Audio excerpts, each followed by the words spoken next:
Good afternoon, everybody, and welcome to the Supply Chain School Annual General Meeting. I'm Sean McCarthy, I chair the school, and I'm going to be taking you through the agenda today. This is our first virtual Annual General Meeting. Those of you that are the veterans of our AGMs would know we normally hold them in Grosvenor's very lovely meeting space with a roof terrace, and the spring sunshine comes in, and life obviously has changed a lot for us. But thank you, welcome, and thank you for joining us and continuing to support us. We're going to be taking you through. Hopefully, you can see the screen. You can see my image on the screen. Each of the speakers should appear on camera as they speak as we go through. Just one little piece of advice on the technology: where you see the video camera, if you hover your mouse over it and click in the top left hand corner to dock, it will move over to the left hand side of the screen, so you can actually see all of the slides as you go through. So without further ado, we'll crack on. So by way of an introduction, it doesn't really need saying, and this won't be the last time we talk about coronavirus this afternoon, unfortunately, but obviously it's impacted all of our lives and everything we do.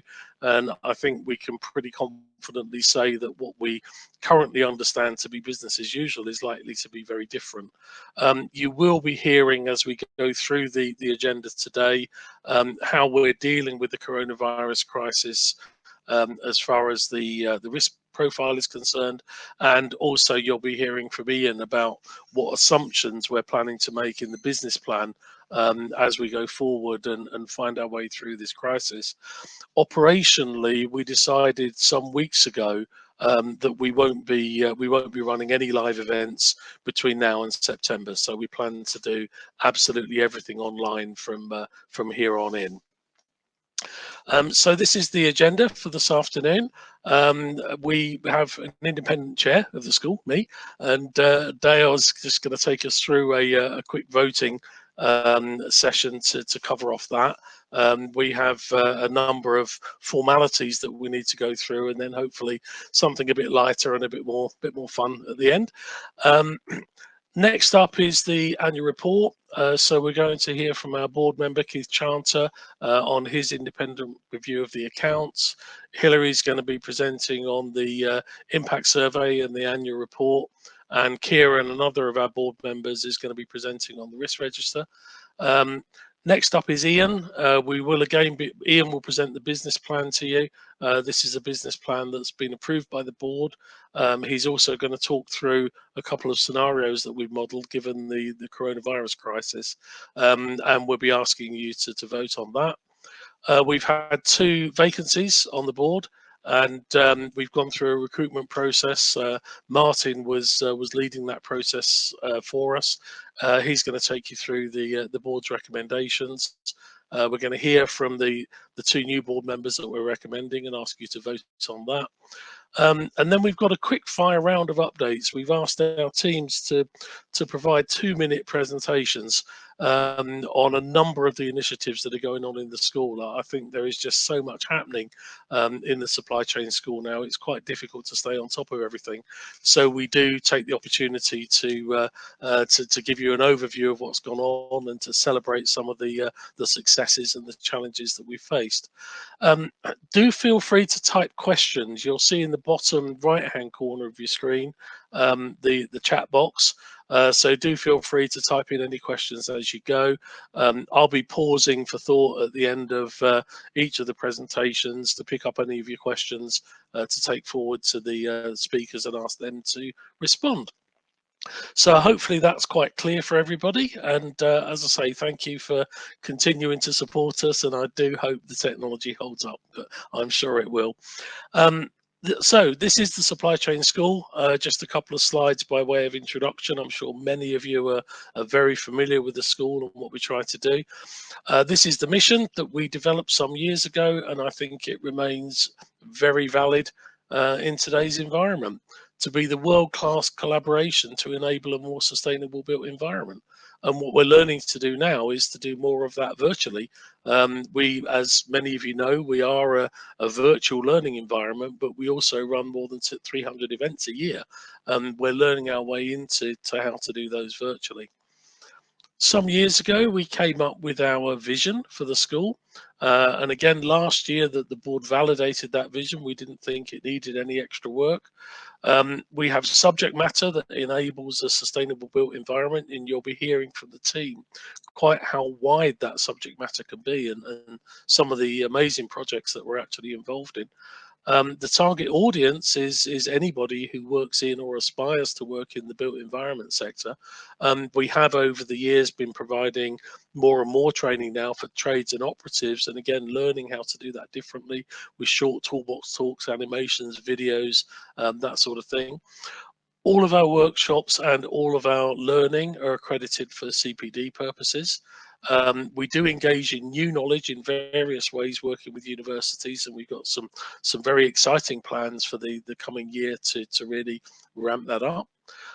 Leadership. I think the group of the partners have recognised that the procurement power of the partners that we have can change things. We can move mountains. And we've started our special interest groups, our category groups that you'll be hearing about later, that are not just about learning, they're actually about changing things and driving real change. Geographic reach, we're a UK-wide school, but we are finding as we dig more deeply into supply chains that those supply chains aren't necessarily limited to the UK. So we need to start thinking about that as we go along. We've got some great partners that really share our values, and are sticking with us and continue to support us. We're funded by our partners, but we also try to leverage industry funding from organisations like CITB, who are very relevant and significant funding partner to us. And you'll be hearing as we go through the afternoon about some of those CITB funded projects. When we talked about wanting to work with partners who share our values, we thought, well, what are our values? So we did a piece of work to try and discover that, and we came up with 4 things. We're collaborative. We're a collaboration. We work together. The school belongs to its partners. We're progressive. We get stuff done. We're not a talking shop. We like to be inspirational. We like to inspire people to change, to learn, to do things different. And finally, we're inclusive in every respect of the word, in terms of respect for our colleagues, respect for society, and respect for the environment. So those are the values that we live by every day, and we continue to do so. We couldn't do any of this, of course, without our partners. And this is the current partner wall. I'm not going to go through all 96 logos there and thank everybody, but the partners make the school, and all of those partners are deeply involved in some way or another in what we do. And it's great to see such a wide variety of partners, from main contractors to clients to suppliers to specialist subcontractors, right the way across the sector, from house building to FM to infrastructure to commercial construction. All of those people coming together with a common objective that our supply chain needs to be better, it needs to improve, it needs to learn more and to know more. And that's very, very relevant, if not more relevant today than it ever has been. So that's a very, very quick run through the school and the principles under which we operate, and who we work with. You'll be hearing a lot more detail as we go through the session. And as I say, we've got some formalities to observe as well. So I'd like to hand over to Dale Turner, if I can, whose image has just appeared on the screen, to go through the voting on the re-election. Thank you, Dale. Thanks, Sean, and hopefully everybody can hear me okay. Dale, I think you might be on mute. We can't hear you. Can you hear me now?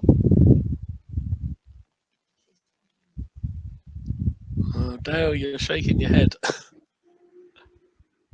Yes, we can hear you. We can hear you, Dale. Sarah, do we have a problem with Dale's sound? No. We can hear him. Sorry, Sean, I think it's at your end. Yeah, we still can't hear you, I'm afraid, Dale. And I'm getting Shall I carry on? comments saying I can't hear Dale. Give me 1 second, Dale. Sorry, I'll just Okay. let Sean know. Do we have Keith Chanter on the call? No. Keith, Sean. I wonder if you could, is it possible for you to step into Dale's slot? We really need a board member to do this one. Sean, I don't know if it's on your end. Okay, we're getting people now saying they can hear Dale. Yeah, we can all Maybe it's hear just me that Dale. can't hear Dale. Yeah. Okay, can you hear me? Okay, yeah, somebody said it's me that can't hear him. So, sorry, Dale, back to you, and then wave when you finish because I can't hear you. Okay, so hopefully you can hear me. So this is the bit where we re-elect the chair. For those of you who don't know me, I'm Dale Turner, Director of Procurement Supply Chain at Skanska, and I sit on the board. Been part of the school for a long time now, and obviously echoing some of the points earlier on around some of the challenging times we're in. And I think it's fair to say that it's made a lot of us think about how we might want to work going forward, either digitally. I know certainly our carbon footprints have come down in the last couple of weeks, so maybe there's a little bit of guidance for us in the future. So now the re-election of the chair. So some of you may not always see this, but Sean obviously chairs us every 6 to 8 weeks as a group, keeps us to time and task to try and move some of the strategic decisions along. So every year, as part of the constitution, we now need to re-elect Sean. It's always a difficult one, this, I think, in terms of I'm not sure what happens today if we say no, as Sean's facilitating a lot of this. But Sean does a great job, and I think now if I can just hand back over to Sarah to show the slide, and now the question that we'd like you to vote on is you're asked to approve the reappointment of Sean as the chair of the school for the next 12 months, and there are 3 answers. You can choose yes, choose no, or choose to abstain. So if you could all vote now.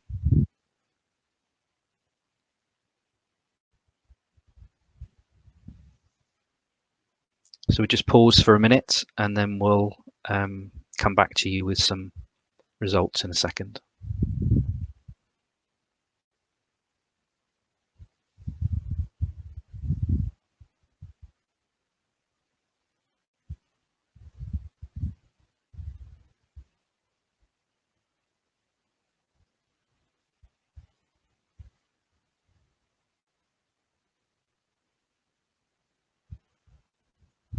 Okay, so still some few more coming through.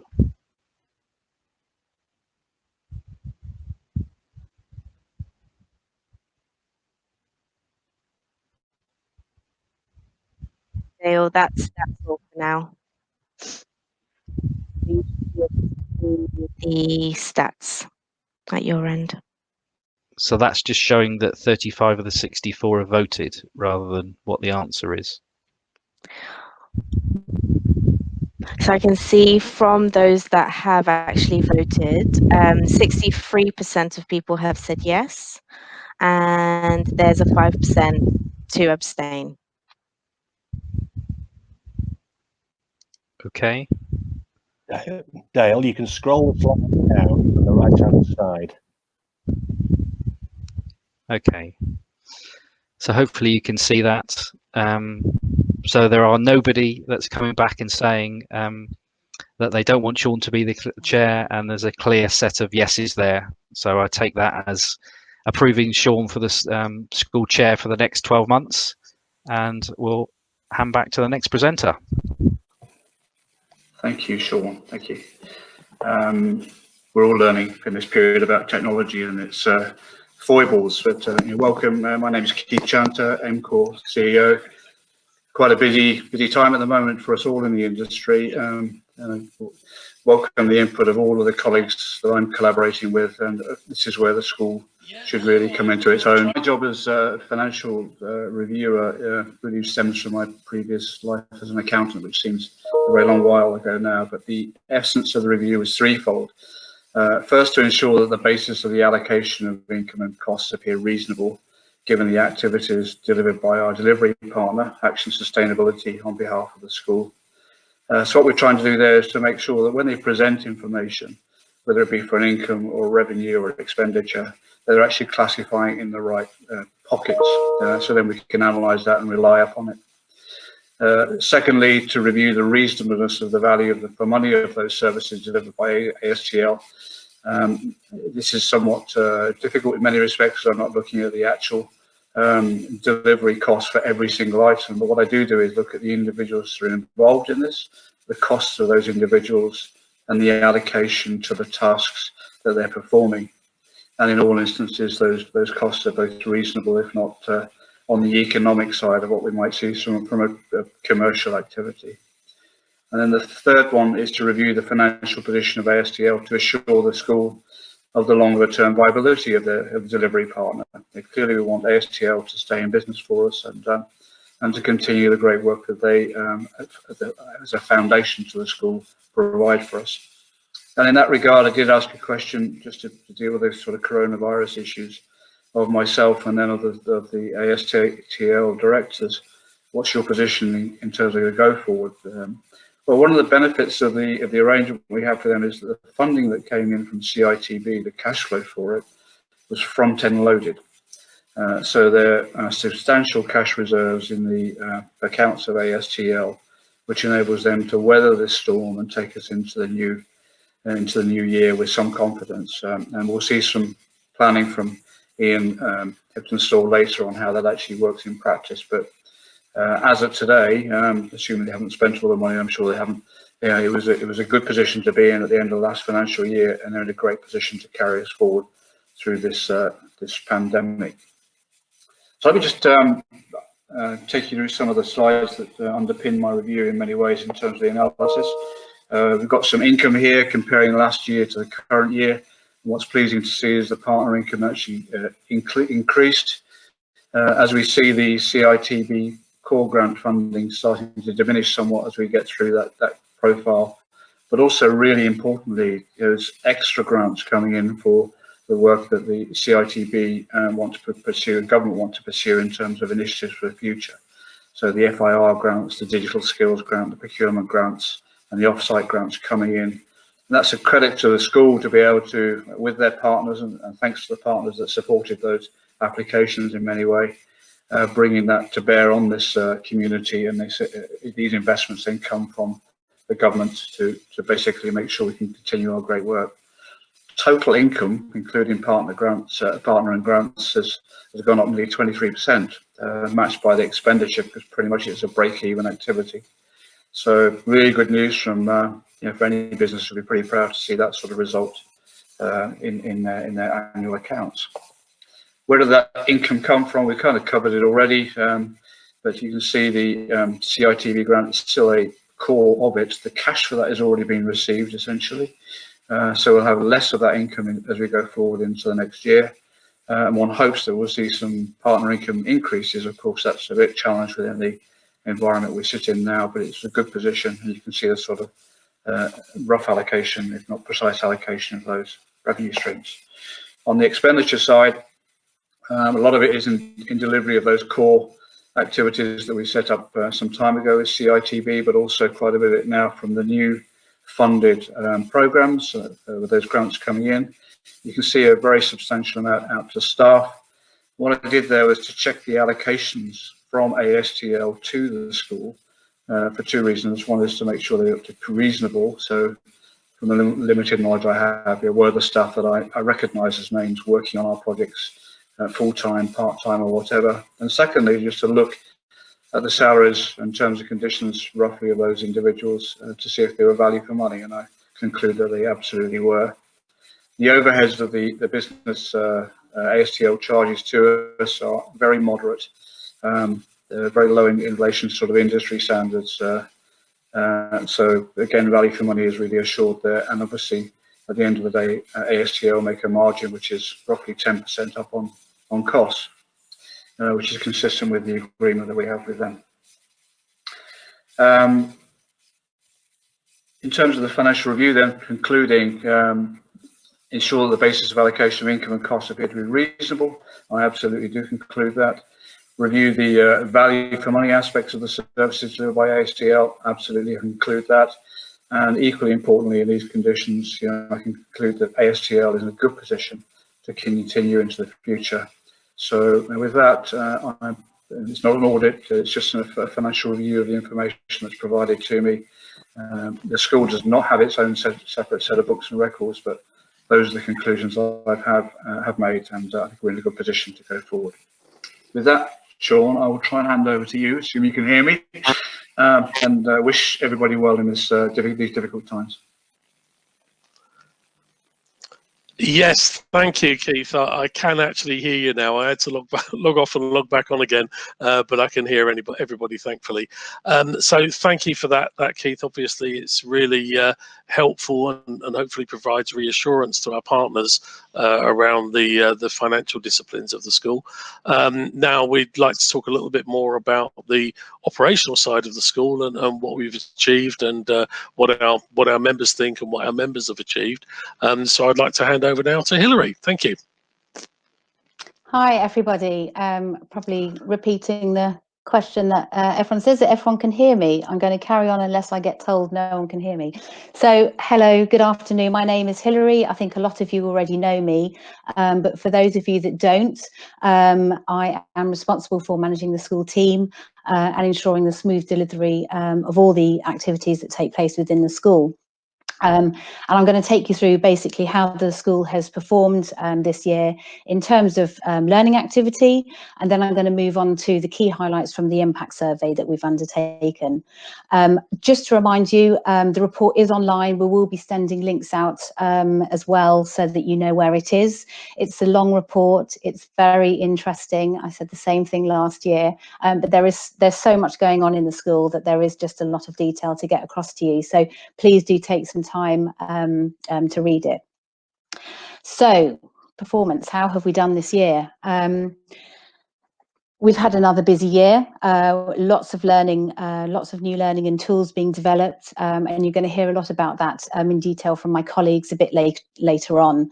But for me, the most exciting project, I suppose we can call it, I don't know if Wendy is online, but I want to say now, thank you very much to Wendy Carr-Warden, who brought the new platform to us, which launched in October. It has been a fantastic project, and the impact that I have seen since it's been launched in terms of learning activity with our members has been huge, which I'm going to go into in more detail in a second.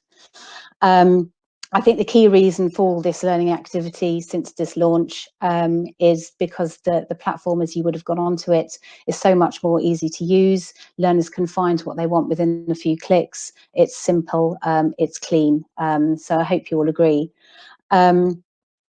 In terms of performance this year, so we're maintaining the level of active organisations and active individuals this year. We've had a incremental increase in both those items, so 4% and 5%, which is great. We do have a target to hit of 3,200, but March is not over yet. We still have a few days, and I hope that that 3,149 active companies will move more towards a 3,200 mark. Just to remind you what we mean by an active member, that is an organisation that, or actually an individual, who has done a piece of learning within the school within the last 12 months. So that could be an attend an event, that could be taken an assessment, or accessing online resources. The figures that you're seeing on this slide in front of you, those figures are taken from the 1st of April 2019, so it's for this financial year. So if you look online, you might see that actually we have more active members because that's within a 12-month period. Hopefully they'll be around the same size, same mark at the moment.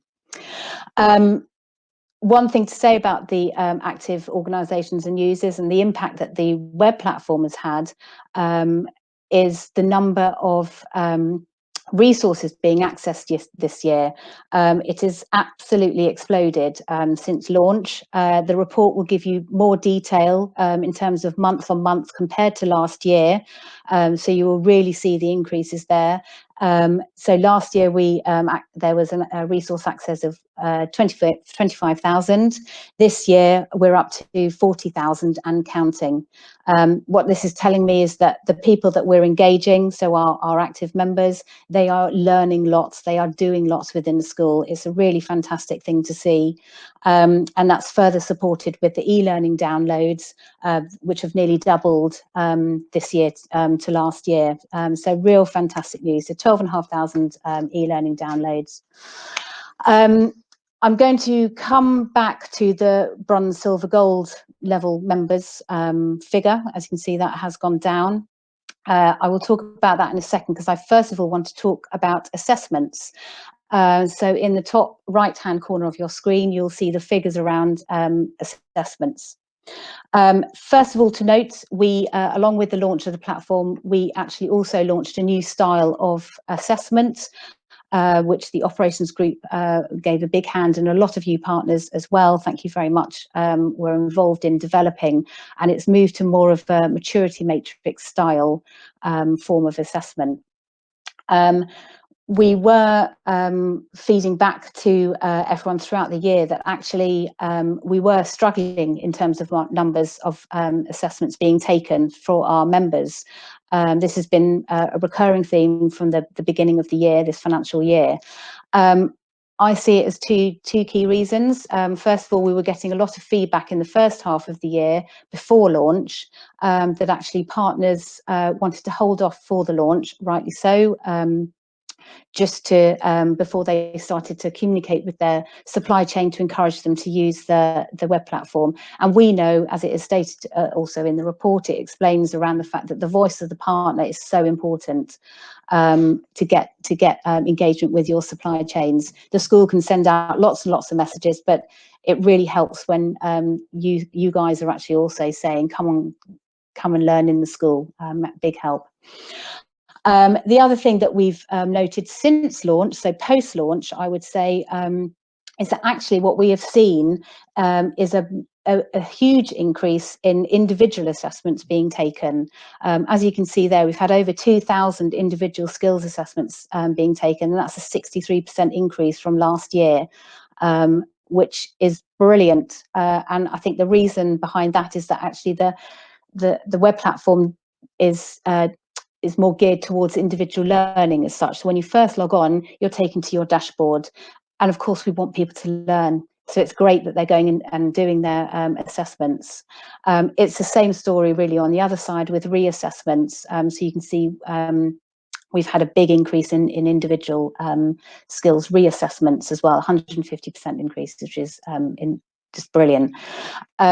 We've had a slightly less decrease, I'm not sure that's actually a term, but we've only had a 2% decrease in corporate reassessments being taken, and that really supports what I was saying a bit earlier about the fact that those that are already engaged in the school are continuing to learn in the school, and that is good. We want that to happen. You know, our wish really is that the assessments figure is actually a lot higher than the corporate skills assessments figure.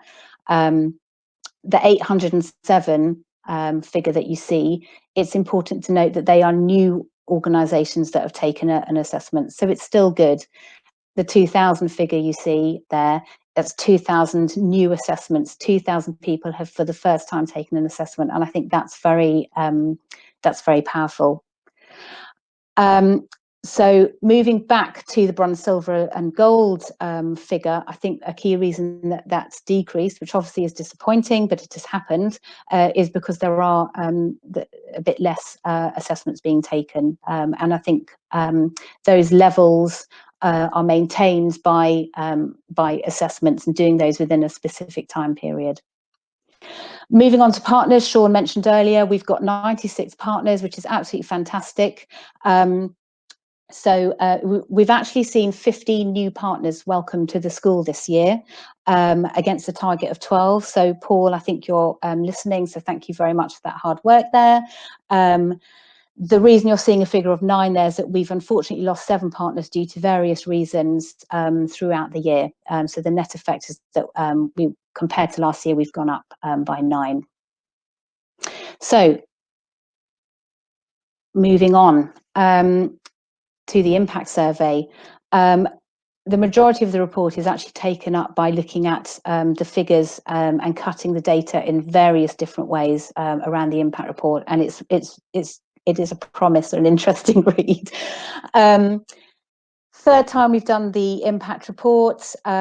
Really great that we had over 1,000 responses to the people actually filling in the survey, which is fantastic news. Last year we had 800, so it's a nice increase on that. And 59% of the respondees were small and medium-sized enterprises, so that's brilliant. Just to remind everybody in terms of the approach we take to looking at the sustainability impact, we look at a logic model approach. And what that means is that when we're looking at the sustainability impact, so all these different areas that you see in front of you, we ask a twofold question. The first question is, have you had an impact in this area? So, for example, have you reduced your carbon emissions? The answer would be yes, no, or don't know. For those that answer yes, we then go on to ask them how they attribute that to learning within the school, because that's also what we're interested in, because we can't say that it's just the school that's helped them to do that. It's not a possible thing.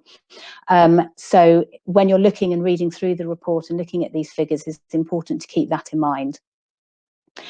In terms of key points, what's really good to see this year, a real positive, is that in all areas there has been an increase, apart from modern slavery, which is interesting, because we are still running a lot of training around modern slavery, and Helen will talk a bit later about the People Matter Charter, and modern slavery is part of that. So that's a bit of an interesting one.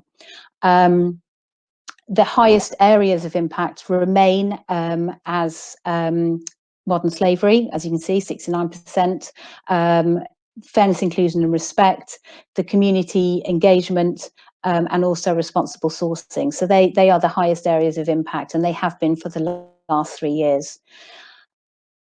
We are really pleased with the figures around the carbon emissions. For anyone who came to the AGM last year, and if you read the impact report from last year, we were really disappointed with the figures around carbon emissions, and there were decreases in terms of impact as well. But this year we've seen it's 3%, but it's still going up. An impact of people, people coming back to say they've made an impact in reducing their carbon emissions, which is brilliant. And also really significant for me to notice that there's an 11% increase in our members saying that they attribute that to learning within the school. And I think that's really great. As you all know, we've been doing a lot around carbon, and we're going to continue to be doing a lot around carbon. And you will hear from James a bit later on around the Climate Action Group and some of the tools that are being trialled and produced there. Air quality has also had a large increase, a 12% increase in impact has been reported, which is great. And over 2/3 of people are attributing this to learning within the school. Last one, water. Water does remain an impact where we haven't had much impact on it, but having said that, we don't do that much in the school. It's not been an area of focus.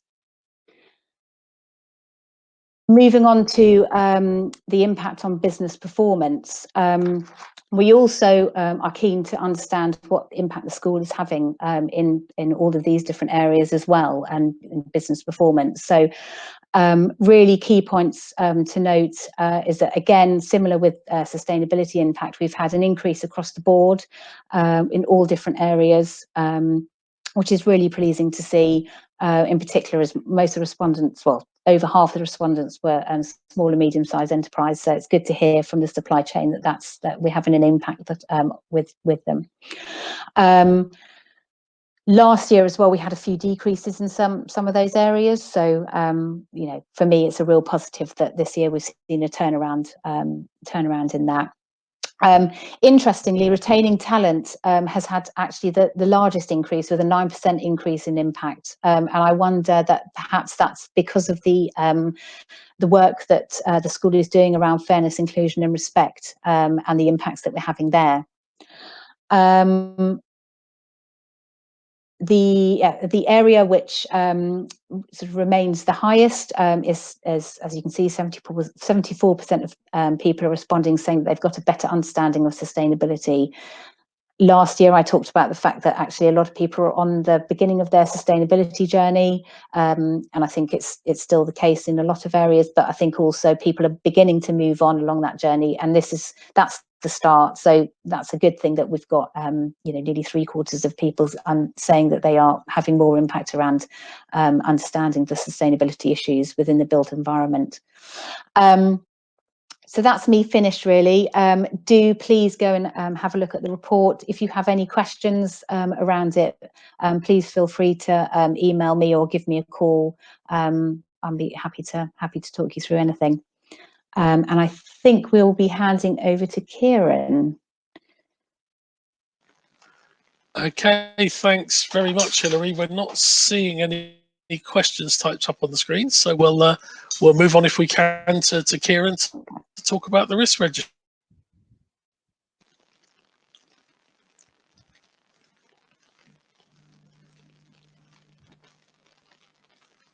Are you there, Kieran? It's been a bit slow.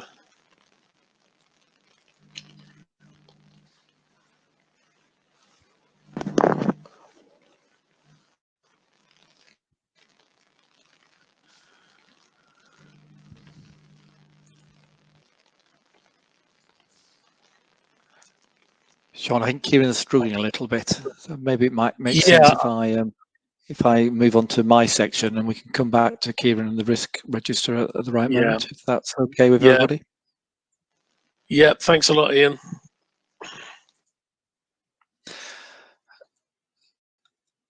Well, good afternoon, everybody.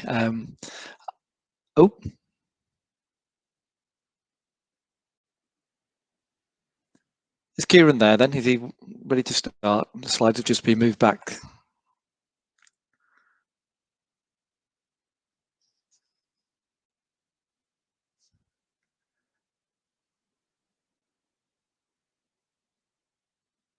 Well, since we can't hear Kieran, I suggest I do go forward with the approval of the business plan for 2020. Yeah, thanks, Ian. Thank you. Clearly, developing the business plan is something which is an annual process, and it was something we started back in November, December, with the various leadership groups, and reached out to the various leadership groups and asked those leadership groups to actually work out what your key priorities are for your sectors of the industry looking forward from April onwards. Clearly, we didn't know what we know now in terms of how the industry's been affected by the coronavirus, etc. But we went through a process trying to understand what our priorities were. And from those priorities, in terms of what we wanted to achieve and what impact we wanted to achieve, we ended up with a budget, and those budgets were challenged and pushed and challenged by the board and make sure that they represent value for money. So we went through a process where leadership groups and the various sector groups all came back with their requests for funding for next year and what they're going to achieve with that expenditure. The board reviewed that, sent those back to the leadership groups and the category groups and said, can you do more with less? That good old sustainability conundrum. Can we do more with less? And the groups responded to that really well. So what I'm going to do now is actually just outline to you exactly what we agreed as a board and was signed off at our last board meeting in February in terms of what the business plan should be for next year. Then I'll finish up with my last slide when I'll talk about the differences we've made and the scenarios that we're planning for based upon the new reality in which we now find ourselves in. So the first slide just basically gives you an idea of the income assumptions that we're making for next year. And that just to remind you, our financial year starts from the 1st of April. So same format as Keith presented to us before, but you can see on here that the income assumptions we were making regarding the core funding from CITB. You'll remember last year it was just under 450,000. For this year, the core funding finishes in December, so that means we're reducing down to 375,000. And then we have certain restricted funding. We've been very successful as a school in bidding to CITB for work around digital skills, procurement, offsite, and also for the fairness, inclusion, respect. But these are restricted funding because we must deliver certain outcomes with the funding that CITB provide us with. So when I say restricted, in effect, it's ring-fenced, and for the money that we're getting there, we must deliver a certain number of outputs and activities to satisfy the funder.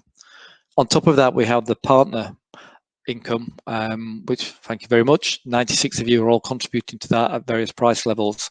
And we had a target when we started out with funding from CITB 5 years ago. We said that we would like to replace the funding that the CITB are providing of about £500,000 a year with £1 million worth of funding from partners. And we've done very well, as Hilary's already said, at reaching out to partners and finding new partners and growing that network of partners. We also have a little bit of income as well from selling the license for the school into Australia and France as well. And for next year, that should be about £20,000 and hopefully rising. So that meant that we worked our budget out based upon £2.2 million for the school for next year. One thing I do want to highlight at this stage, though, that 2020 and 2021 was going to be a very good year for us in that we had the overlap of some existing funding, some of the core funding, and some starting of some of the new funding, which meant that whilst we're getting £2.2 million of income in theory in the year 2020, if you were to look forward to 2021 and 2022, we'd actually have a drop down in income as we lost the funding coming in from CITB in terms of its core funding. So we've been very careful in terms of doing our business planning to make sure that we don't take on additional expenditure that we wouldn't be able to sustain in 2021, 2022 and into 2023 as well. So we've been trying to look ahead over the next 3 to 4 years to find out what our likely income streams would be in a sustainable way. So really much just thinking ahead and being clear about that. Just to remind you as well on the about that restricted funding. So here you see the 4 elements of restricted funding that we actually do have, and those 4 areas of restricted funding means that we have to deliver certain number of employers being engaged, certain numbers of new training activities, certain numbers of new e-learnings, certain number of people participating in training workshops, etc. So for example, you see there on the fairness, inclusion and respect side, for example, we have to have at least 4,000 visits to the third training toolkit. We need to have 100 new ambassadors recruited. We need 500 employees engaged in the fairness, inclusion and respect program.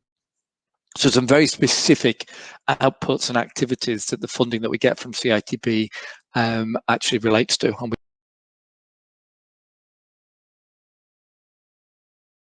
funding to draw down that funding. Moving on to the next slide. So the budget recommendations for 2020-2021 are set out on the screen in front of you. Again, this was pre-coronavirus, and this is what has been accepted by the board and passed for the board to be recommended to you as our partners, that this is on the basis that we will be planning for the coming year. You'll see in there that the ones highlighted in blue represents restricted funding, and you'll see there, for example, in areas such as construction, homes, facilities management, infrastructure, Wales and Scotland, 50% of the funds for those comes from CITB, so we do need to deliver some of the outputs there. We have greater latitude around things around the special interest groups, category groups, etc., particularly things you see highlighted in green, which are our new strategic priorities going forward. So looking forward, the school is planning planning on the basis of £2.1 million of income, but we've also planned for 2 other scenarios, which I'll get on to my next slide.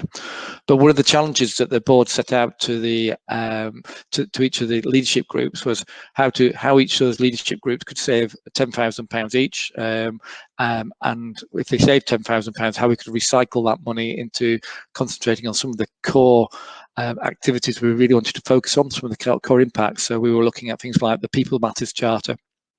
We were looking at carbon, we were looking at waste reduction. So really focusing in on some of the things which our partners have been telling us, our members have been telling us are really, really important. So the leadership groups all responded well to that, and we've actually identified just under £70,000 worth of savings from that, which we can then repurpose for spending in those key priority areas. And we believe there's probably another £30,000 for savings to come from that as well. However, in terms of business planning and looking forward, it is difficult in terms of the coronavirus. I've spent the last two weeks re-looking at our accounts along with the board's input to try to work out, well, what would we do if we had a 20% reduction in non-restricted funds coming in from our partners, or indeed if we had a 40% reduction in non-restricted funds coming from partners. You'll see on our risk matrix that coronavirus is right up there. One, from a delivery point of view, But we've already talked about, from a delivery point of view, Sean's already said how we're moving everything online, how we're upskilling our trainers to actually be able to deliver much better, much more engaging content online as well. So we've dealt with that risk. The second risk is, what effect will the virus have on the wider construction market, house building market, and infrastructure market, and how will that play out in terms of partner income in future years? So we're going ahead with a business plan based upon 3 areas. One, we've got the business plan, which is approved by the board. But we've then said, okay, well, what was in those board assumptions? We've then produced what I've called a 20% reduction scenario. So the 20% reduction scenario assumes, number one, that there was going to be a 5% increase in partner fees. We're going to, and that was agreed last year. That will actually be delayed, so there'll be no increase in partner fees from this year. In this current year, we'll delay that to 2021. We've recently, one member of our staff actually resigned actually 3 weeks ago, so we will not replace that one member of staff. We're going to run all of our face-to-face training events until September virtually. There's some cost savings through that, through travelling less, through not having to book venues, etc., as well. And also from a partner perspective, or a delivery partner perspective, we'll be budgeting for break even and no margin on the work that we're actually delivering. On that basis, we can continue and deliver absolutely everything that's actually in the current business plan, delivering all of the restricted funding outputs that we need to do, and delivering what's actually in our business plan going forward. We've also then looked at a scenario where we might have a 40% reduction in income, and in that 40% reduction in income, we've structured our business plan going forward this year, where there'll be another £200,000 of expenditure, which doesn't actually start until September. So we've looked at what we can stop doing now and delay until September. That then gives the board and myself 6 months to monitor repeat rate amongst partners, new income coming in from potential new partners, income coming from CITB and the like, and make decisions about that non-essential income and that non-essential expenditure that we're planning to do from September onwards, which represents, as I say, £188,000 of expenditure. And the board can actually then make decisions about what we decide to spend money on, depending upon the income streams which are repeating in April through to September. So what does that mean? It means we have delayed expenditure in things like the Horizon Group. The money of the £100,000 which have been saved, which we were looking to repurpose into people, carbon and waste, we put that on hold. We will still be doing the core work on people, carbon and waste, but anything new and additional, which hasn't been planned for yet, but we wanted to free up budget to do that, that would be put on hold. There's £12,000 worth of video filming, which, to be frank, we can't do at the moment anyway, because we can't get out there and do face-to-face filming. £15,000 on a new special interest group, put that on hold, and we put a freeze on recruitment and a freeze on PR work that we might be doing as well, and we also used up our contingency of £20,000. So what I'm proposing, in effect, is that we've got 3 scenarios to manage the business plan going forward. In the very unlikely case that we have the same income streams as we were expecting, we can deliver the school business as usual, but virtually. In the more likely case that we've got a 20% reduction in partners' fees, and we've already done the business planning, and that's our new normal, for want of a better phrase. But in the unlikely event, we have up to a 40% reduction in income, we've decided what we can actually avoid spending money on and make decisions with the board over the next 6 months to decide what we actually spend that money on. So my recommendations and what I'd like you as partners to do as part of the AGM is to follow the board's recommendation. And the board's recommendation is that we should approve the business plan as presented to you. The full business plan, I know, is being circulated by Hilary and will be put onto the website after this meeting. But approve the business plan as presented with the 3 scenarios. Business as usual, which is very unlikely, 20% reduction, which we think is the new normal, but in the worst case scenario of a 40% reduction in income streams, we've got 3 scenarios already planned out for what is a very uncertain time. So I think I will pass back to Sean now, and for the approval of that business plan. I'll actually pass to Sarah, who'll put the voting live. So the voting is from the partners. You're asked to approve the business plan. as previously circulated and presented by myself today. All those in favour, tick yes. If you want to abstain, please tick that. And if you don't agree, tick the no. If you'd like to pick the right answer and then press submit, that would be great. Just give it a couple of moments to do that. And then I'll pass back to Sarah when we've got when the votes are counted. And Sean, I don't know if you've got any, do you want to open it up to questions at this stage? Yes, thanks, Ian. I'm not seeing any questions on the screen at this moment in time, so I think we'll assume that there aren't any. And I'll hand over to Sarah to... Yeah, we'll just wait for Sarah to put the voting, come up with the results. Yeah. Voting on the screen. We've got nobody's voted against the business plan. 4 people have abstained. Fully understand that, and the majority of the rest of the people who have voted have said yes. So I think we've got the approval of the partners to go forward with the board managing whichever scenario we need to. Approving and managing whichever scenario the income streams present to us over the next 6 months. Thank you all for that. I'll be available for any questions that the group might have later on. But I'll hand back to Sean for now. Okay, thank you very much, Ian, and just a big thank you to the team. Ian and the team have obviously put a lot of thought into what might happen. Of course, we don't know what's going to happen, and a big thank you to Hilary and the team for a fantastic set of results for the last financial year. Unfortunately, we have a natural churn in our board members. People leave and other people join as things go through. So we're saying goodbye to Nitesh and Kieran from the board, and I'd like to extend a thanks on behalf of the board members and all of the partners for the excellent job that they've done and the wonderful contribution that they've made to the school. What that means then is we need to recruit some new board members.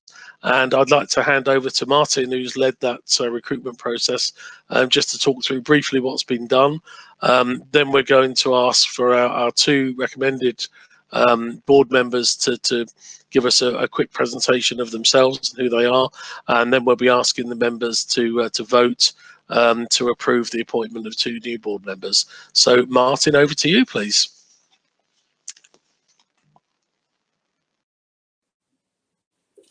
Hello. So in the tradition of the webinar so far, I'm just going to carry on until I'm told otherwise. I'm just assuming you can all hear me. It's the process that we've just gone through in terms of the board nominations and filling the positions has been a bit of a baptism of fire. Getting to grips with the technology has certainly been quite challenging. We basically had a number of skills that we wanted to, we'd identified on the board that we were looking to, we were looking to fill. It was very important that we got functional skills, procurement and supply chain. We'd had hoped to get some applications and some successful candidates from the house building sector. We were also looking for client, design, innovation, learning and development. Obviously, we've got big plans with the Horizon Group, and obviously the school is about learning and development. So clearly that was something that we were looking for. Innovation being quite important as well. But above all, we were really looking for candidates who could demonstrate influence, demonstrate that they are active in the sector, and the term that we used on the sort of advertisement that we put out there is movers and shakers. I always think that's an interesting term. But looking for decision makers in their own organisations with that internal and external influence. So we had 7 applicants. I must say there was no women in those applicants. It was all male. So you know, that was all we had to work with, despite obviously sort of casting wide for that. We had 6 interviews. Of the 7 applicants, obviously 6 were you know, deemed we wanted to take forward. And as I say, it wasn't just myself, it was Keith. So I've got to say a big thanks to Keith for doing that. I think the fact that we got through this technology together, using this sort of webinar interview sort of situation, you know, really helped. Having a sort of sparring partner there was really good. 2 successful candidates. I'm very, very pleased to introduce Aaron Reid, Head of Sustainable Procurement at Balfour Beatty, and Dan Evans, Chief Operations Officer at Speedy Services. So without further ado, I think we're going to get a few words from Aaron, followed by a few words from Dan, and then I think we're going to be back to the voting process just to ratify those 2 positions on the board.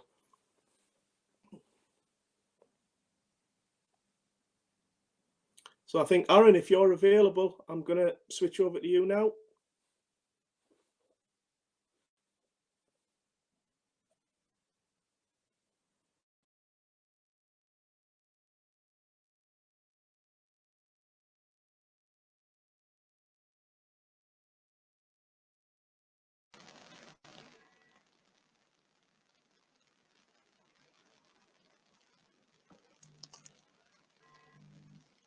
Okay, I've just had a text from Aaron to say his PC died, but he's logging back in again now. So if Dan's available, can we move on to Dan and then go back to Aaron?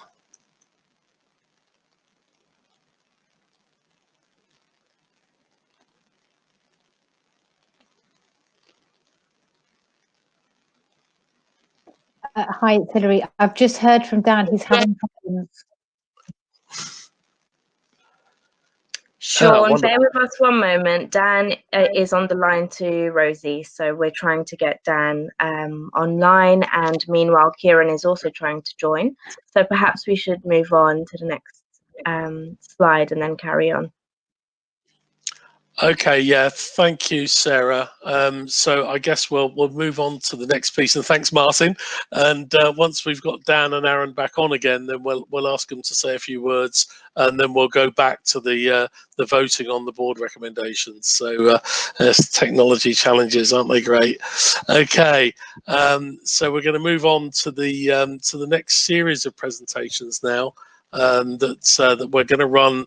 Not simultaneously, one after the other, whatever the right word is, from members of our team, just to give you a very quick burst on the things that are going on. And if you've any interest after today's session, then do feel free to contact those team members and get involved. So what I'm going to do is just hand over to the first presentation, and then ask each presenter just to pick up in turn rather than me interrupting. And obviously I'll take any questions or any comments at the end. So first up is James. I'll hand over to James, and then James, if you can hand over to the next person, and the next person will run all the way through. Thank you. Sure. Thanks, Sean. Good afternoon, everyone. So I'm James Cadman, and I'm going to talk to you for the next couple of minutes about the plant category group. We've had a fairly busy year, the last 12 months. Some of the key outputs and outcomes that you might be aware of is that we published our minimum standards paper on the school website about 6 months ago, and this gives a detailed piece of research and outputs in terms of air quality emissions from plant and equipment, and what the sector can be doing to reduce its impact on local air quality and the health impacts that come with that. Since then, we've had another supplier day. We did one 12 months ago, and we did one 3 weeks ago, just before coronavirus really hit home. We had a supplier day jointly with the City of London at the Guildhall, and we spoke to about 100 or so people, speakers from the school, from Flannery, from Costain, and from others in the sector, talking about various activities and initiatives to reduce air quality emissions from the works that we all do. What you can see on the slide is what we've got planned for the forthcoming year. We are the Supply Chain Sustainability School. We develop learning. So one of the pieces that we're going to develop is jointly with some key people in the sector about the emissions compliance verification scheme. This is a new piece of development to understand what the emissions from various pieces of kit are, make it a lot easier to find out which Euro standard, which NRMM standard your kit is at. We're also developing a maturity roadmap to give members in the school some understanding and benchmark of where they're at in their own businesses in terms of reducing air quality emissions, how they can see what else they need to do, what other work they can do, and how they can learn from others. So that's in development now, and we'll be rolling that out for wider comment in due course. And then finally, we're developing a commitment paper. So those of you who know the People Matter Charter, this is akin to that. It's a plant air quality version of that.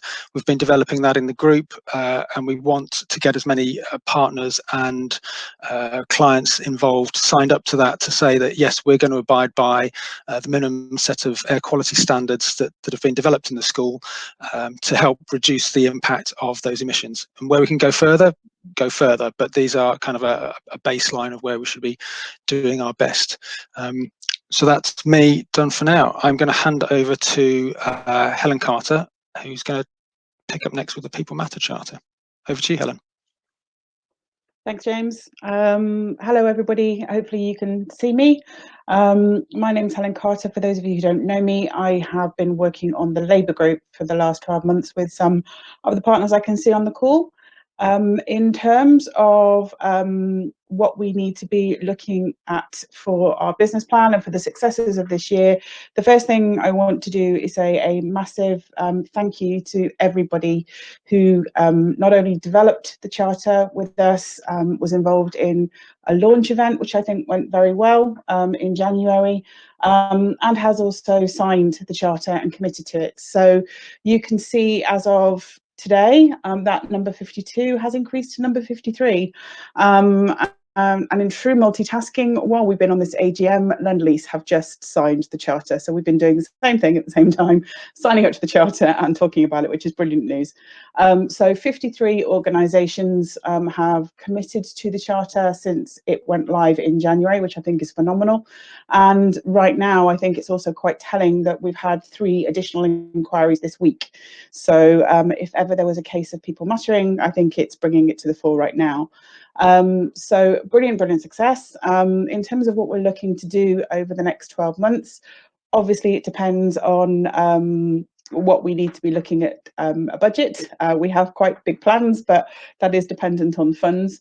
The base, however, that we will be looking to do is engaging, educating and measuring. In terms of the number, we have set a target.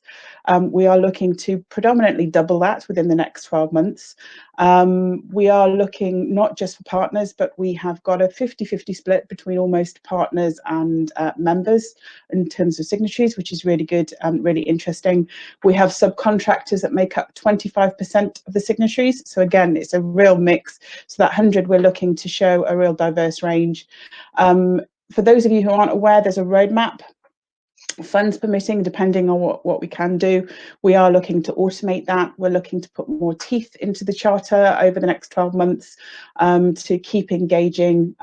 Great news to sort of see the case studies and do promotions. We're looking to do that, run workshops. We'll be running webinars. So there's a quite busy engagement plan required over the next sort of 12 months.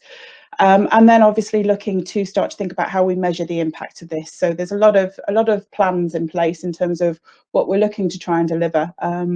But I suppose from my perspective, I just want to say a massive thank you to everybody who's done an amazing job in really making this something I think we can all be quite proud of right now. So yeah, that's me done. I'll pass over.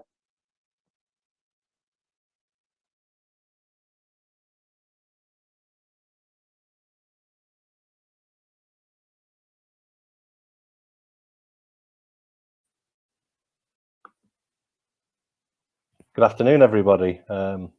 Hopefully you can hear me, beaming from a very sunny West Wirral. The waste group's taken off really well. We're really pleased with how this is going this year. Clearly a topic of interest to pretty much all our partners, well, all of our partners, and we really feel that, you know, it's it's got lots and lots of scope. What we want to do, of course, I'll say this right at the start, is remain relevant in the current circumstances. So before I go through what we've been presently doing, I'd like to just say that we want your ideas, that you see the 2 emails at the bottom, as to ways in which we can support you, the partners, through the next very, very difficult 3 months. Our ears are open to that. Okay, we've got 3 main work streams that we've been working on. The first one's just sort of mapping what's out there in terms of waste initiatives, and that's been done. And also developing and updating our materials, and we've made a lot of progress on that. And we've also, what I would like to say is that after a sort of a fairly shy start, you've really started to come forward with case studies. We've got over 10 case studies coming just recently, and we want more, because case studies really strike home one of the best ways in which to share learning. We've also got work going, obviously, on procurement and supply chain engagement, and we're very, very keen to go right the way through. Oh, seem to have lost the slide. Right the way through the value chain, so all the way from the design stage right the way through to the end stage of that. The last bit is on measurement and reporting, and we know that as collectively we all need to improve on the work that we do on measurement. So that's sort of going to be a key focus for us right the way through. Now, with that in mind, we've got 3 practical projects on the go already. The first one is just to say that we're setting up, and thank you to Skanska for the help with this, an interactive map which is going to show around the UK where all the materials exchange platforms are. Those are places where construction materials, or indeed materials from the existing built environment, go if they're not used, and can actually be used by others. So the idea is to sort of link the locations to you, obviously the partners, but also to those who want to use those materials. We think that's going to be pretty dynamic once the dust settles on all this. And so what we're going to do is get that map in place as soon as we possibly can. Okay, we'll also have a survey underway, and you or somebody within your organisation will already have received the invitation to complete the survey.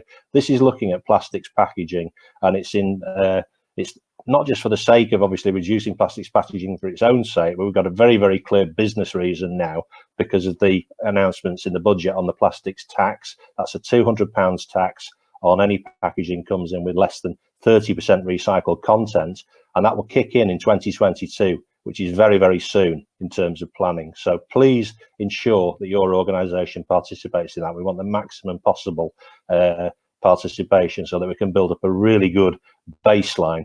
We don't think there's anything like that out there across our industry at the moment, and it's really going to give us a base from which we can grow and develop and start to develop content. With that in mind, I'll move to the third topic that we're actually doing practical work on, and this is with support from Valpak, and follows some discussions between Reconomy and Morgan Sindall at the early stages, and also a significant interest from Zero Waste Scotland in looking at how packaging in general comes onto practical sites. So looking at how that packaging comes on, trying to model it and trying to think about what we can do to sort of reduce packaging, find different ways of working, introduce more circularity, and so on and so forth. Now, the starting point of that is to understand what comes from the suppliers and the manufacturers. So we're initially going to be working within the homes industry and within Scotland, supported with some money from Zero Waste Scotland, which we very much thank you for. And we have partners already on the home side, including Bellway, Taylor Wimpey, Lovell, Robertson, and we believe Barrett. We think we can get this project up and running virtually. We don't need to be seeing each other to do this. Valpak will be doing the data collection, and Valpak will be doing the searching amongst your suppliers. What we need is your information. So we'll get that up and running as soon as possible. So that's really it from me. We're doing 3 practical things.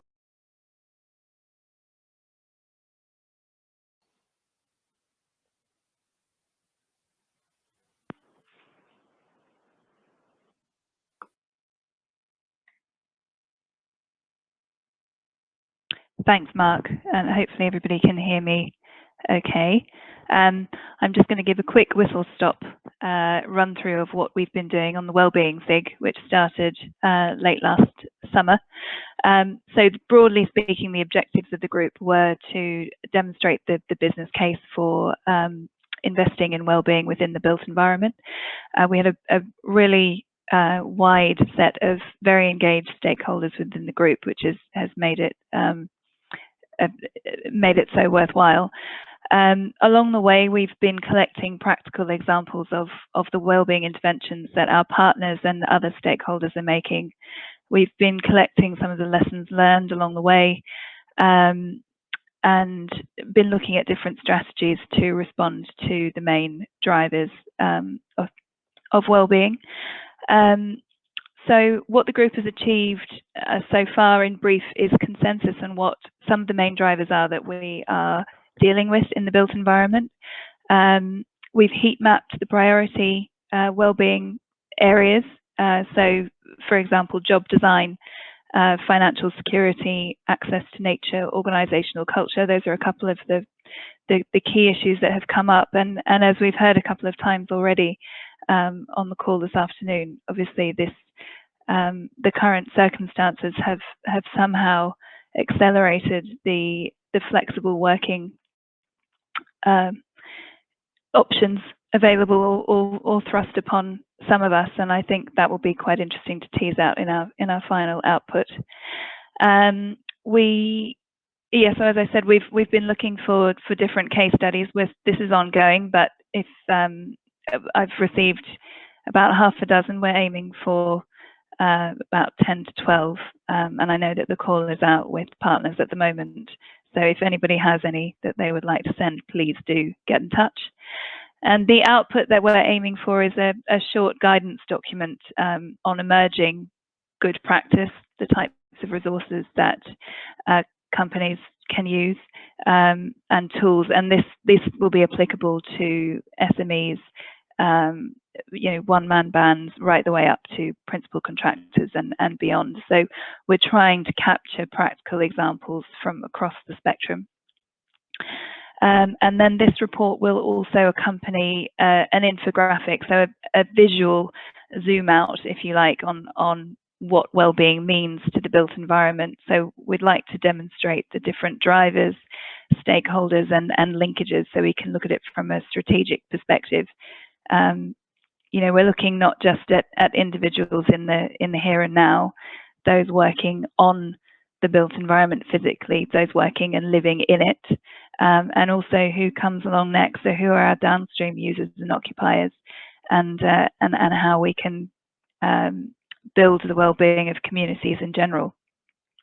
But again, I would just say that, in the current context, it will be interesting to see if the school can contribute further, given that the landscape of work is going to change significantly, and as indeed it already has.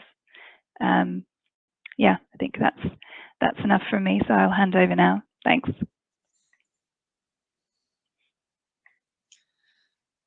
Claire, thank you very much.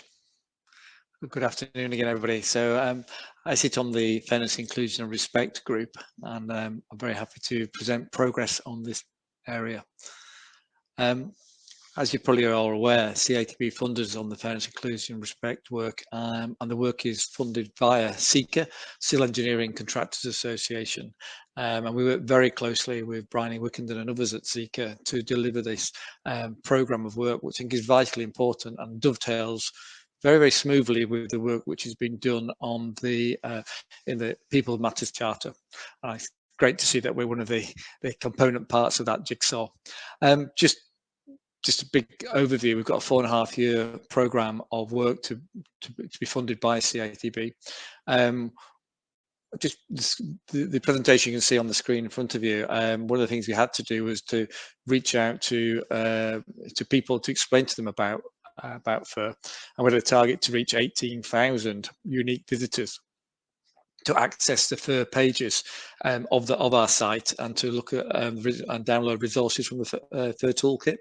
So far, and we're 3 years into that programme of activity, we've had over 20,000 unique visitors access the site, so we're absolutely delighted with that. And you'll see from the slide that the only one area that we're slightly struggling with is engaging with SMEs, and we're only on 521 there, SMEs that we wanted to actually engage with, where we hope to be on 720. it's a little bit of trickle down in terms of what we need to do, because we're getting very, very clear steer from partners, client partners, such as Highways England, Network Rail, HS2, Transport for London, etc. Really good take up amongst the leading contractor partners as well, and also amongst our labour agencies, organisations like Carmichael and what have you. Really great take up there. And VGC have been very supportive, and others. Sorry if you haven't mentioned that. But we need more work to be done to reach down into the subcontract supply chain as well. So that's more work for us to do again there. So that's one of our key priorities for next year. So moving on to the next slide, you'll see our key priorities. So our key priority number 2 is to increase the SME engagement. Number 3 is to increase engagement of our FIR ambassador network. We have a network of FIR ambassadors. Been very, very successful. We started off originally at the beginning of the programme to say that we needed to have 500 FIR ambassadors. We're over 600 FIR ambassadors now, but we're very keen that the FIR ambassadors are not going to be just a tick box exercise. So you need to maintain your FIR ambassador status. You need to continue to deliver support to your colleagues around FIR. You need to tell us what you're doing regarding that. You also need to be part of a continual professional development with your skills around FIR as well, and we're providing that. So we want to see that you're learning, we want to see that you're engaging with your colleagues around FIR as well, and we want to see that you're making a difference. So we're asking you to complete the FIR impact survey every year as well for us. So unless you're doing that, you'll lose your ambassador status going forwards, because one thing the school's not about is just being a tick box. We want to have ambassadors who are actually making a difference. And we want to measure the real impact of FIR as well. So we've got an impact survey out there right at the moment. And in that survey, we're trying to understand, are we getting more people from diverse backgrounds into the industry? Not only are we getting more people into the industry, but actually we're retaining them as well. So we're doing an impact survey to actually examine those issues as we speak. The first priority on the list, though, is something I haven't touched on. Seeker and ourselves were in the school were successful at winning some additional funding from CITB over the next 12 months for the Construction Skills Hub, which will expand, well, to support the Construction Skills Hubs. There's a number of Construction Skills Hubs out there across England. It's not relevant in Scotland or Wales because there's other funding streams in those areas, which are trying to encourage young people into the industry with a range of employer-led apprenticeship programs, which represent these construction skills hubs. What we're very keen to do, though, through this program of work is to ensure that those employers who will take on the apprentices really understand about how to mentor effectively new recruits and new entrants into the industry. So we're running a whole range of upskilling for those employers now to make sure that when new entrants do get jobs in the industry, that we don't lose them, so we don't get that churn of staff. So whole range of things we're going to be doing in terms of that program. Just some highlights for that. We're going to be running a series of mini conferences jointly with Construction News, and the decision to engage with Construction News and their kind of events and conference arm was because we want to get that much bigger reach out into the industry that Construction News offers and publicity regarding that. Really excitingly as well, we're going to be running 12 inclusive recruitment drama-based, live drama-based training sessions around inclusive recruitment, working with an organisation called Enact to do that. Very excited by that. I think that'd be really great. So really experiential training, a different form of training that the school hasn't used before. So really be good to do that. Developing 3 new training courses in inclusive leadership, mentoring, and how to set up an inclusive site. And also developing some e-learning modules on race and cultures, invisible disabilities, and managing difficult conversations. So lots of new activity we're doing in that program, which will give us more content wider in the school as well. But the core content delivery, we'll still be going to run our introduction to FIR workshops, particularly reaching out to SMEs, how to become a FIR ambassador, also looking to upskill the FIR ambassador for a range of specialist courses on subjects such as inclusive leadership and mentoring new entrants, inclusive sites, etc., etc. And we'll be continuing to update the e-learning that we have. Of course, we have the Seeker annual awards for Inspiring Change Awards. So they were due to happen in May. and we've now been put back to the 10th of December, so a hot date for your diary. Hopefully we're out of all this current virus situation by then.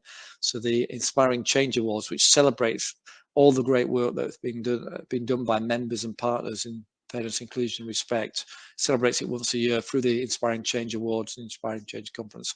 That'll now happen in December of this year.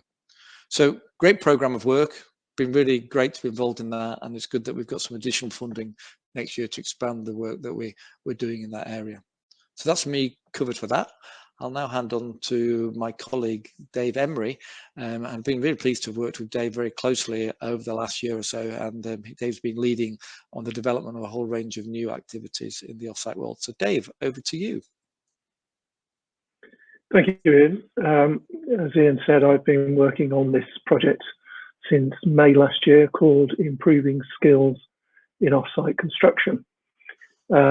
We are one of 3 organisations involved in this. We are in partnership with the Manufacturing Technology Centre in Coventry and NOCN Group. It is a CITB funded project. And I think the background is that we're all aware that we work in an industry that's somewhat inefficient and wasteful. And in my 40+ years in the industry, there's been a new report that confirms that every decade or so. The latest of which, and the most hard-hitting, was perhaps the Farmer Review, subtitled, as many of us know, Modernise or Die. So there's never been a greater impetus for change in the industry. And maybe offsite construction and modern methods of construction could resolve some of the potential difficulties that we face, such as our inability to collaborate very well, our ability to deliver poorly finished buildings, generally late and over budget. So if we can take that work offsite, it also addresses what is potentially the biggest problem that the industry faces, which is an impending skills gap of huge proportions. So the theory is let's manufacture as much of our building offsite as we can in factory conditions to a high quality and in a repetitive, easily repeatable way. So the way we've set about this project is to first of all decide who would benefit from this training, and we've identified 6 trades or professions, from designers, quantity surveyors, procurement managers, logistics, project management, and site managers. We've then reached out to the industry to find out who is good at this and who could tell us what it is that each of those professions need to learn. And on the strength of that feedback, we've developed 6 modules. The modules will comprise some traditional type learning materials, PowerPoint slides, and speaker notes. There will also be e-learning versions of each of those. And we are also identifying potential train-the-trainers who will help deliver this material in the future. So I've been extremely impressed with the quality of the people I've met in the last 9 months and their incredible willingness to give up their time and, more importantly, their knowledge. The graphic on the bottom left of that slide broadly shows where we are with each of the 6 modules. So the designer module is complete. The site management module is the least complete. One of the most gratifying things for me is that the designers and logistics people who have been involved in helping me develop this material are now actively urging us, please, to deliver it so that they can actually put it into use straight away. So that concludes my report.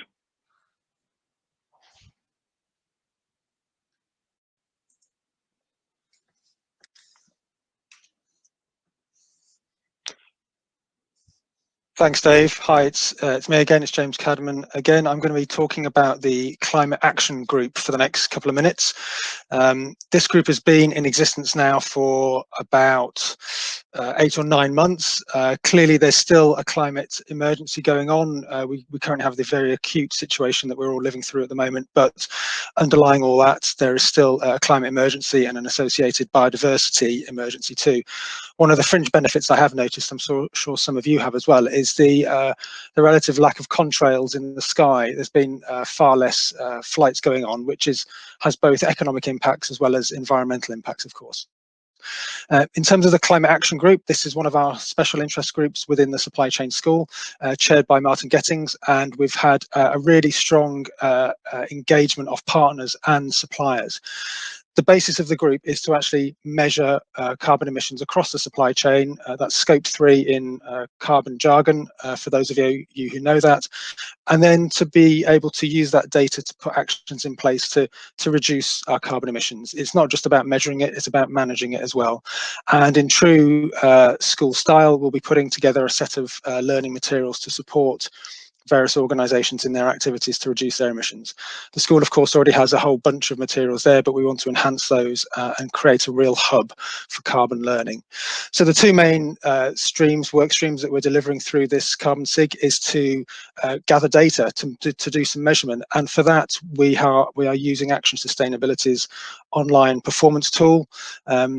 This is a tool that we use with various clients already, and we've refined it for carbon specifically, and we are providing it free of charge to suppliers and contractors within the supply chain to provide their data.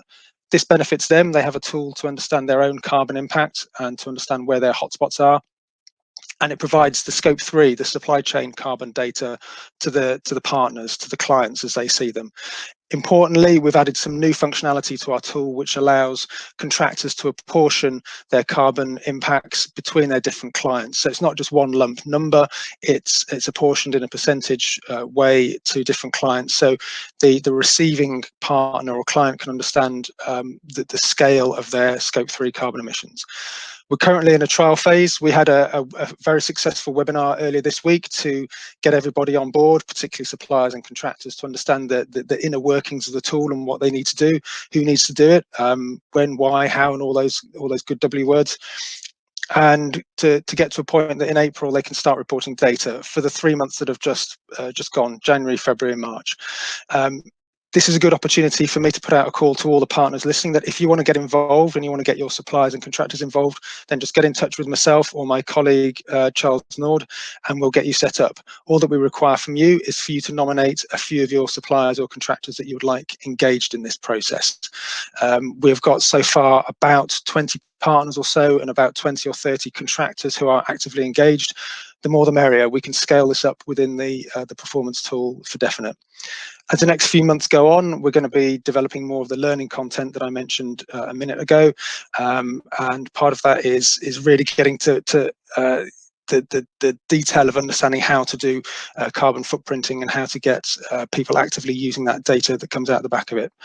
So this is a great opportunity for people to get involved. Do get in touch, as I say, and you can get your contractors reporting data to you.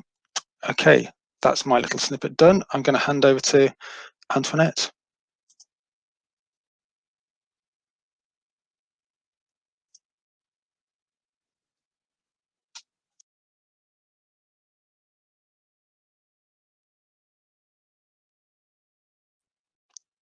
We can't hear you, Antoinette, at the moment, so.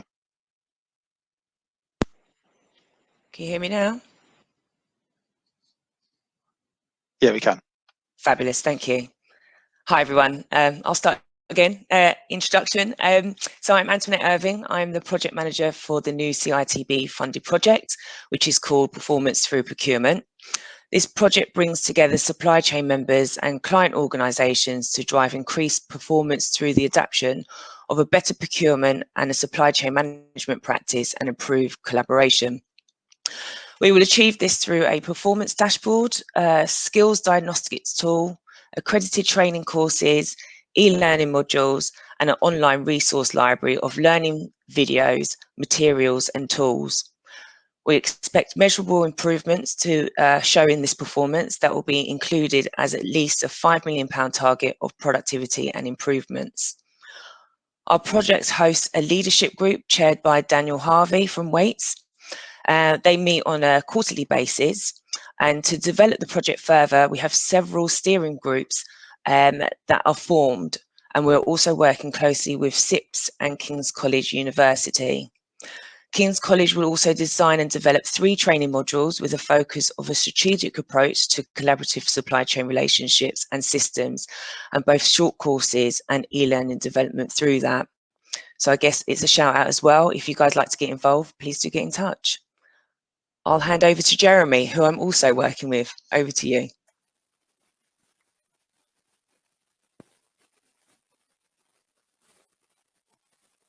Hello, Jeremy Galpin here from the Costain Group. I'm the digital champion and legacy lead at Tideway, and I'm going to talk for a couple of minutes on downloading a digital mindset, which is a digital program that you have already heard about on the rest of the agenda. Just to say, you were promised at the beginning of the meeting, I think, something lighter and a bit more fun at the end. So I've upgraded my wallpaper with that in mind. I've also just created a little video-based training session on 12 ways to avoid embarrassing yourself on a teleconference. And I'm hoping that I don't do any of those things today. If you're interested in that, just message me on LinkedIn. So downloading a digital mindset. This is one of 6 programs that CITB have commissioned. And we're fortunate to have secured one of those programs. And the program is sponsored by employers Costain and Skanska. And just a shout out to Toby Carver, who's on the call, for his leadership on behalf of Skanska. I chair the steering group that's delivering the program. It's a 3-year program, and the targets are that we will deliver leadership and management training in digital skills to 2,100 leaders and managers across the industry, of which 50% will be SMEs. And the first program starts as a 9-month pilot program, and then we move into the main delivery of the rest of the content through the supply chain school. I'd like to say that it's been an absolute pleasure to work with the supply chain school. Just a shout out to Hilary, Ian and Antoinette particularly, very professional, very responsive and great people to work with. So it's been a real pleasure.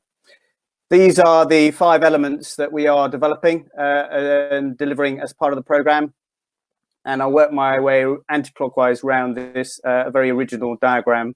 At the top, we've got digital training needs assessment. So a consistent way of identifying digital leadership training needs. And the target is 500 individuals to complete this. And we've got a working group that's working on this digital training needs assessment at the moment.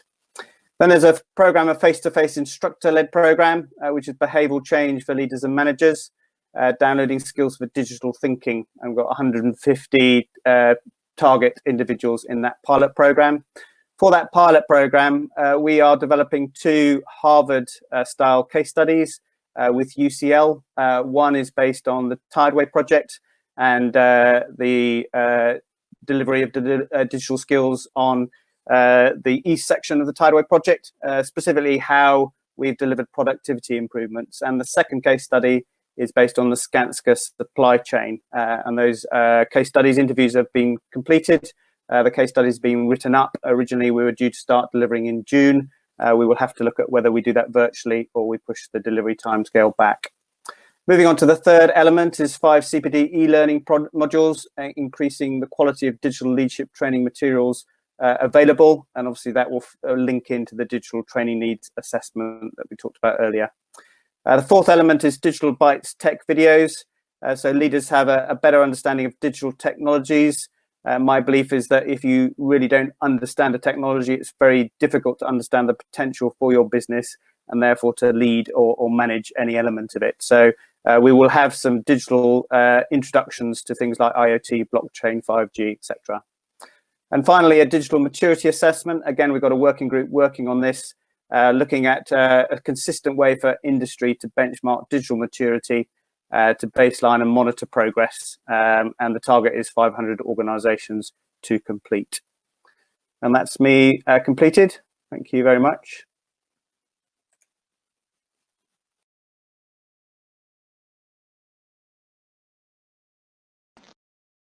Okay, thank you very much, Jeremy. Technical problems abound, and we've had a few of our people not being able to join. So apologies from both Dan and Kieran, who have had technical difficulties, our new proposed board members. What we're planning to do there is to ask them both to record a short video of, the presentation that they were going to give today. We'll have to not do the vote today and then work out another way of doing it by SurveyMonkey or whatever. We also have an apology from Kieran Brocklebank, who's been desperately trying to log back on again for the last half hour and failed to do so. So Ian has offered to manfully step into his place and cover off the risk register. So over to you, Ian. Thank you. Thank you very much, Sean. I had the pleasure of Kieran explaining about the risk register of my cornflakes this morning at 8 o'clock this morning. So thank you very much, Kieran, for that. And the cornflakes were great.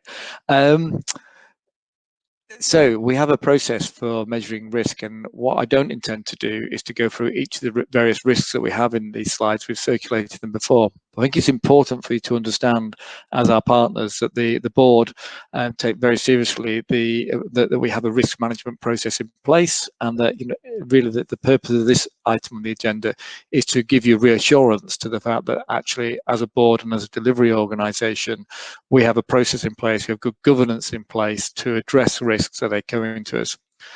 Please don't now put your hand up and say, but Ian, when Kieran did this last year, he didn't talk about the coronavirus. So what, he didn't see the risk coming, because I think none of us saw it coming, did we? However, the process works by every board meeting, our risk register is updated. What is updated on a regular basis.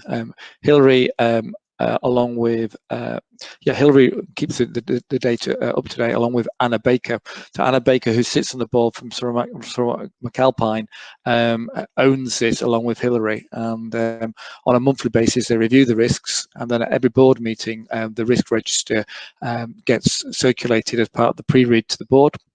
Only if a new item needs to be escalated does it become an item on that board agenda. But the most important thing, you can see that we actually have a process for assessing risk, putting mitigation in place, and then actually, once we've got the mitigation in place, looking at the residual risk. So our 5 top risks, 2 of those are coronavirus. I've alluded to those 2 already. One is a delivery risk around coronavirus, and the fact that we're planning now to put all of our face-to-face delivery online. As part of that, we are actually also ensuring that we train our trainers in actually delivering compelling content online. So that training starts next week, and we've got 3 sessions set up over the next 3 weeks to upskill our current trainers who are very good face-to-face. But let's face it, none of us had much experience of delivering training, interactive training over the internet. So we're going to get better at doing that. So we've put a mitigation in place there. As a result of that, what we're putting out, the risk to delivery is low. It's just be a different form of risk. The risk there then transfers more into a type of risk around what will the impact of that training be if you train online rather than face-to-face. The big risk we've talked about the funding risk. We've told you what are we going to do about that. We've reduced we've planned out 2 different scenarios around that, which means we've got a medium residual risk going forward in terms of the school. And interestingly, we did put in terms of last year, we had an outstanding risk regarding the construction industry going into recession. Which we always put as being a high risk for us as an organisation, and the effect it might have on school revenues going forward. Clearly, we didn't understand that would happen through something like a virus, but I think we can see the impacts of that as well. Also see competition as an impact. We do know that there are other organisations out there delivering more and more training online, and that will have an effect, could have an effect on us going forward. But I think what I would say is when you look at the breadth and quality of work that we've done this year, and look at some of the new work programs that we've got, and isn't it great to be working with organisations like King's College, working with UCL, taking on board new forms of learning, like delivering training through drama-based training, or delivering training using the Harvard-based teaching method. So taking aboard these different ways of training and working with leading organisations in their field to make sure that our training is absolutely top-notch and meets the needs of the membership. So I think in terms of competition, that helps us to stay ahead. The second slide on risks really deals with the ones which we've got a medium or low residual risk. I don't intend to go through these. As I said, the the key point with all these is the fact that we've actually got a process in place to manage the risk, to hold us as delivery partners to account, and for the board to have an overview in terms of what those risks are. So thank you very much to Anna for actually managing this and taking the responsibility on with Hilary to review this risk on a regular basis. And thank you for Kieran for stepping in and putting the presentation together and for briefing me over the cornflakes this morning, which turned out he managed the risk that he wouldn't be able to present it by giving me the briefing session. So thank you. He has got that foresight. Well done, Kieran. Thank you very much. And Sean, back over to you now. Okay, thanks very much, Ian, and we're coming to the end now. Thanks very much to everybody for attending. Just going through the comments that we're getting coming through on the chat. Most of them seem to be about Jeremy's wallpaper, so well done, Jeremy. That's fantastic. We've got a few direct questions have been coming through, which people have been answering, but mostly it's a lot of thanks and compliments for the great work that's being done by the team. There are a couple of shout outs for people. James mentioned the carbon project that we're doing. I think, obviously everything at the moment is about coronavirus, but once we come to the end, whenever we do, of this current crisis, we will still have a climate change crisis. So I would ask you all, please, please, please encourage your suppliers to get involved in reporting their carbon and reporting how they're reducing it. If we can make a movement around this, and if we can get many, many, many suppliers reporting, we can start to get some idea of what the construction carbon footprint looks like, and we can start to encourage people to reduce it, and more importantly, actually measure that reduction. We've also got a plea from Mark to get involved in the plastic survey. Another important piece of work, and you heard a very passionate plea from Helen as well, in terms of the People Matter Charter, probably more important than ever. Starting to look at the way that we employ people in our sector, which again isn't going to go away after all of these various crisis that we're involved in. So thanks to everybody. Apologies for those technical glitches that we've had during the session, and everybody's starting to drop off and get involved with some issues and some technical problems. And I've got another one here from Ian. Shout out for examples of implementing off-site construction. So we're really looking for some case studies and also the financial implications of off-site. There's nothing better than a good case study to actually get people involved. And yeah, lots of other thanks and compliments and great work and all of that sort of stuff coming through. So thanks to everyone. It's been quite a stressful experience not being able to hear at the beginning, and then finding that 3 of your speakers have actually dropped off. But hey ho, there we go. So I think without any further ado, I think we're done now. We're getting a few more questions and comments coming through, and one from Paul here, Paul Parkinson. If anybody has any thoughts on potential partners, please let us know, because although you heard sort of 2 doomsday scenarios from Ian that says, look, the likelihood is that as a result of this crisis we may lose some partners. That's not an invitation for anybody to leave. We want you to stay, obviously, but this could happen. But equally, the school is very much a dynamic movement, and if any of you know organizations out there that may be interested in joining us as partners, we need them more than ever now, so we can carry on delivering the quality and the volume of content that we can deliver, and we know we can.